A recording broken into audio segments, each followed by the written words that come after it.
Привет! Хочу показать вам новую штучку. Мы купили пылесос, который стоит 300 рублей. И у него, по-моему, порядка 50 тысяч положительных отзывов на Озон. Все рекомендуют купить несколько, пустить их по комнатам и таким образом сэкономить большие деньги на больших пылесосах. Я не знаю, честно говоря, на что он способен и насколько он эффективен, поэтому записываю это видео. Давайте проверим вместе. Распаковывай.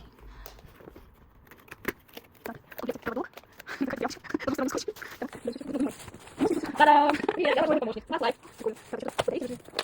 А куда ее клеить-то? Ты понимаешь, куда ее клеить? Может, пока без нее?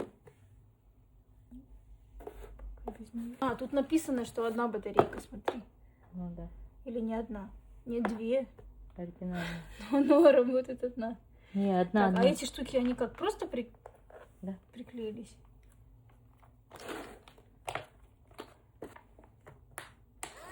Ё! А ну давай там пыль сейчас попробуем убрать под столом. Классный такой.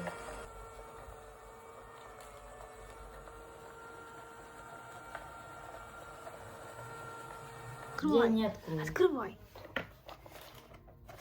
Пах! Та-дам! Жесть. Ты что, там так много мусора было? Капец. Ты там из-за...